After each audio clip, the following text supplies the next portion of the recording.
The restaurant had fallen silent after the last customer walked out. The clock above the counter ticked past midnight, each sound echoing through the near-empty dining room. The fluorescent lights hummed softly, casting a pale glow over the chrome stools and worn leather booths. A faint scent of fried food and coffee still lingered in the air, the ghosts of a long evening rush. James Carter leaned on the broom in his hands, pausing for a moment.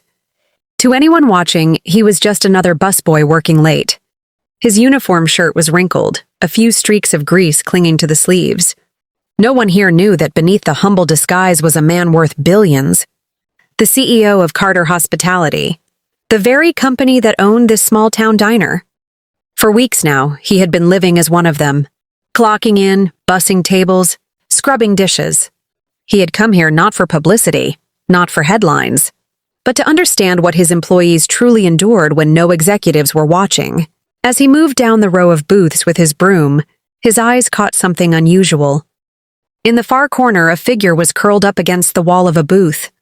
He frowned and stepped closer, careful not to make a sound. It was Emily, the newest waitress. Her head rested against her folded arms, her chest rising and falling in slow, steady breaths.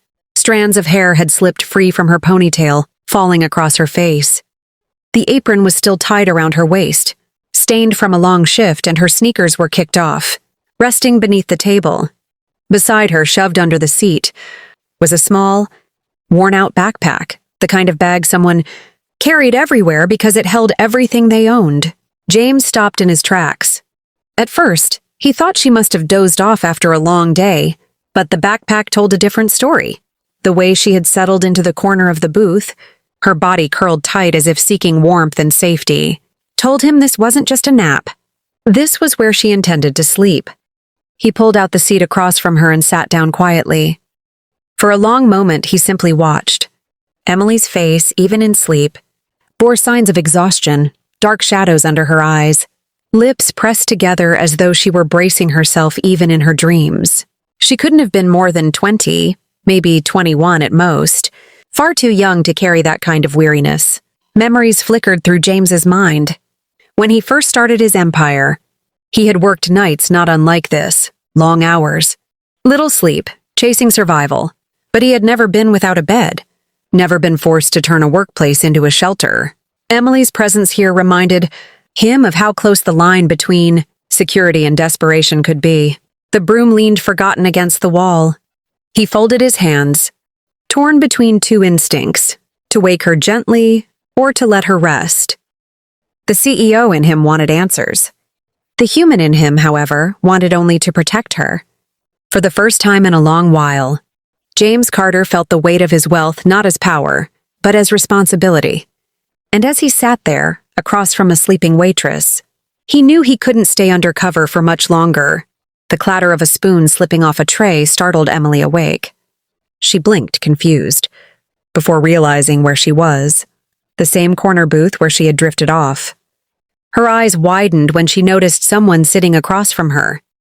Sir, I'm so sorry," she stammered, instantly sitting up straight. Her cheeks flushed with embarrassment. "I must have fallen asleep. Please don't tell the manager, I'll get back to work right away." She scrambled for her apron strings as though ready to jump back into service. James leaned forward, resting his elbows on the table, his expression calm. "Emily, relax. Your shift ended hours ago. You've been sleeping." Her breath caught, and for a moment she seemed too stunned to respond. She tucked a strand of hair behind her ear, avoiding his eyes. It's not what it looks like. I just needed a short break, that's all." James didn't press her right away. He studied her carefully, noticing the trembling in her hands as she tried to gather herself. The defensive tone in her voice told him enough. She was used to hiding, to explaining away the cracks in her life. Finally, she sighed and lowered her gaze. "Okay, maybe it is what it looks like. I don't really have anywhere else to go right now. It's just for tonight, I swear." Her words were quiet, but the truth weighed heavily between them. James could hear the shame in her voice, and it stirred something deep inside him. He thought of the polished boardrooms he commanded, the gleaming towers his name was attached to, the private jets and mansions, and then he looked at this young woman, who had nothing but a backpack and a booth to call home. "You shouldn't have to sleep here," he said gently.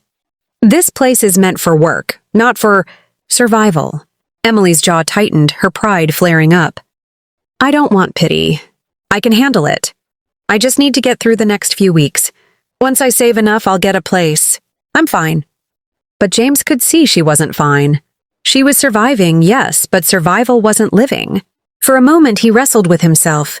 Should he reveal the truth now or keep his cover? He had come here to observe, not interfere. But sitting across from her, watching the way she clutched her backpack like a lifeline, he knew he couldn't keep silent. Taking a steady breath, he spoke. "Emily, what if I told you I could give you a chance to change all of this?" She gave a soft, bitter laugh. "What are you, a fairy godmother? Because unless you can wave a wand, there's nothing anyone can do." James met her gaze firmly. "No wand, just honesty. I'm not a busboy. My name is James Carter." He let the name hang in the air before continuing. "I own this diner, and every other restaurant like it. I came here undercover to understand what my employees go through, and now, sitting across from you, I understand more than I ever expected." Emily froze. For a heartbeat, she looked as if she hadn't heard him. Then her eyes widened, searching his face for any sign that he was joking. But his expression was steady, sincere. Her lips parted in disbelief. "You're the CEO?" "Yes," he replied. "And I want to help you. Not because I pity you, but because you deserve a chance to live, not just survive." Tears welled in Emily's eyes, and for the first time that night, she didn't try to hide them. She had gone to sleep as a waitress with nowhere to go. Now she was awake, staring at the man who had the power to change her life. And what he would do next would change both of their futures forever.